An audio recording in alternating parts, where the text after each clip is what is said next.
രംഗനാഥനെയും രംഗനായികയെയും കണ്ടു. ശ്രീരംഗത്താണ് ലോകത്തിലെ ഏറ്റവും ലാർജസ്റ്റ് ഫങ്ഷനിങ് ടെമ്പിൾ. ഭയങ്കര തിരക്കാണ്. പക്ഷേ ഒരു മിറാക്കിൾ പോലെ സ്പെഷ്യൽ ദർശൻ ടിക്കറ്റ് ഒന്നും എടുക്കാതെ തന്നെ ഒരു അരമണിക്കൂർ കൊണ്ട് കണ്ടു. പക്ഷേ ആ അരമണിക്കൂർ കൊണ്ട് നമ്മൾ സ്വർഗം കാണുക എന്ന് പറയുന്ന പോലെ വൈകുണ്ഠം കണ്ടു. ഗോവിന്ദ ഗോവിന്ദ ഓട് ഗോവിന്ദ എന്നും പറഞ്ഞുകൊണ്ട് ആലറി വിളിച്ച് മനുഷ്യന്മാർ ഓടുമ്പോൾ കൊടുത്തിരിക്കുന്ന സാരിയും പൊക്കി പിടിച്ച് നമ്മൾ ഓടും. പക്ഷേ കണ്ടു. പക്ഷെ ഇത് കാണുമ്പം ഞാൻ ഓർക്കുന്നത് ഇതിൻ്റെ പിന്നിൽ പ്രവർത്തിച്ച ഒരുപാട് ആൾക്കാരുണ്ടല്ലേ. ദ പ്ലാനിങ്, അതിൻ്റെ എക്സിക്യൂഷൻ, ദെൻ നശിക്കാത്ത വസ്തുക്കൾ ഉപയോഗിച്ചിട്ടുള്ള മെറ്റീരിയൽസ് ഉപയോഗിച്ചിട്ടുള്ള കൺസ്ട്രക്ഷൻ, അതിൻ്റെ 3D ഇമേജ് മുന്നിൽ കണ്ടുകൊണ്ട് തന്നെ നമ്മളൊരു സാധാരണ നമ്മുടെ ഇപ്പോഴത്തെ പെട്ടിക്കൂട് വയ്ക്കും പോലെ അല്ലല്ലോ പഴയ ടെമ്പിൾസ് എന്ന് പറയുന്നത്. അപ്പോൾ ഈ ശ്രീരംഗത്തിൻ്റെ പ്രത്യേകത എന്ന് പറഞ്ഞാൽ വൈഷ്ണവ ചൈതന്യമുള്ള 108 ദിവ്യദേശങ്ങളിൽ ഒന്ന്. അപ്പോൾ ഇത് ഞാൻ ഈ പണിത ആൾക്കാരുടെ, അതായത് അവരുടെ ഭാവനയല്ല, അവരുടെ ആവശ്യമായിരിക്കാം. വൈഷ്ണവിസം അതിൻ്റെ പീക്കിൽ നിന്ന സമയത്ത് അതിനോടൊപ്പം തന്നെ ഭാവനയും വേണം. And it's mathematics, geometry,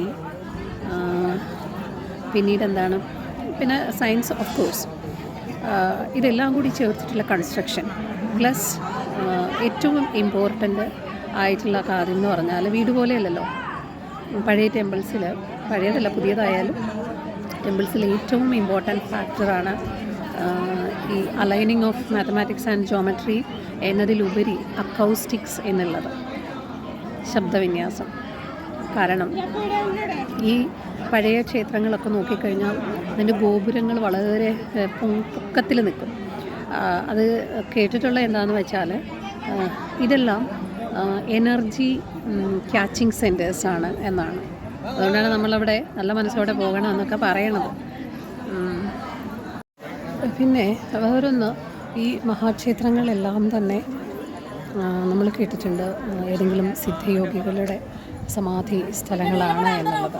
Padmanabhaswamy ക്ഷേത്രം അതുപോലെ തന്നെ അവിടെയാണ് അഗസ്ത്യമുനിയുടെ. സിദ്ധയോഗികൾ ആരാണ്, യോഗികൾ ആരാണ്, what is the difference between these അല്ലേ, അതൊക്കെ നല്ല വ്യത്യാസമുണ്ട്. അപ്പോൾ ഇവിടെ രാമാനുജാചാര്യരുടെ, വൈഷ്ണവ ആചാര്യനായിരുന്ന രാമാനുജാചാര്യരുടെ ജീവസമാധിയാണ് ശ്രീരംഗത്തുള്ളത്. വിഷ്ണുവും പിന്നെ ഇവിടുത്തെ ഉപമൂർത്തികളെല്ലാം തന്നെ വൈഷ്ണവ ചൈതന്യമാണ്. അതിനപ്പുറം ഒരു മൂർത്തി നമുക്ക് കാണാൻ കഴിയില്ല. ഇവിടെ ഹ്യൂജ് ക്രൗഡാണ്, ഹ്യൂജ് ക്രൗഡ്. ഒരു 5000 ആൾക്കാരൊക്കെ ഒന്നും അല്ലാന്ന് തോന്നുന്നു. ആ ക്യൂവിൽ നിന്നിരുന്നെങ്കിൽ രാവിലെ ഞാൻ ഇറങ്ങുന്നുണ്ടായിരുന്നുള്ളൂ. നമുക്ക് സ്വാഭാവികമായിട്ടൊരു സംശയം തോന്നാം, സമാധി സ്ഥലങ്ങൾ എന്താണ് പ്രത്യേകത അല്ലേ, അവിടെ എന്തുകൊണ്ട് ഈ മഹാക്ഷേത്രങ്ങൾ വന്നു എന്നുള്ളത്. അതായത് ഇതിൻ്റെ കൺസ്ട്രക്ഷൻ, ഇതിൻ്റെ ടവർ എന്നൊക്കെ പറയുന്നത് നേരത്തെ പറഞ്ഞ പോലെ എനർജി ക്യാച്ചിങ് സെൻറ്റേഴ്സ് എന്നാണ് പറയുന്നത്. നമ്മുടെ തോട്ട് വരെ അവിടെ ക്യാച്ച് ചെയ്യും എന്നാണ് പറയുന്നത്. അപ്പോൾ നമ്മളുടെ ഫിസിക്സ് നോക്കിക്കഴിഞ്ഞാൽ മാറ്റർ മാത്രമേ നശിപ്പിക്കാൻ പറ്റുള്ളൂ. എനർജിയോ, energy neither can be destroyed nor be created അല്ലേ, അല്ലെങ്കിൽ neither be created nor be destroyed എന്ന് പറയുന്നത്. സോ എനർജി എന്ന് പറയുന്നത് ഈ സിദ്ധയോഗികളിൽ അവരുടെ ജന്മം കൊണ്ട്, അവരുടെ കർമ്മം കൊണ്ട് ആർജിച്ച അവരുടെ എനർജി ഉണ്ടാവും.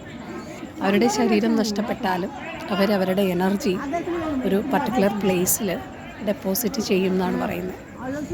ആ എനർജി അവിടെ വളരെ പ്രധാനപ്പെട്ടതാണ്.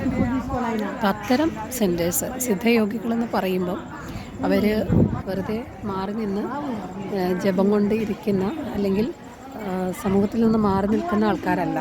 ഇവർ അടുത്ത തലമുറയ്ക്ക് വേണ്ടിയിട്ട് ഉള്ള പരീക്ഷണങ്ങളിൽ ഏർപ്പെട്ട ആൾക്കാരാണെന്നാണ് നമ്മുടെ വിശ്വാസവും നമ്മുടെ അറിവും, ഇതുവരെയുള്ള അറിവും.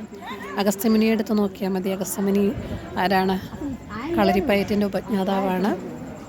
പിന്നെന്താണ്, സിദ്ധവൈദ്യത്തിൻ്റെ ഉപജ്ഞാതാവാണ് ഒക്കെയാണ്. അപ്പോൾ അങ്ങനെയുള്ള സ്ഥലങ്ങളിലാണ്, അതാണ് ഒരു റീസൺ എന്ന് പറയുന്നത്.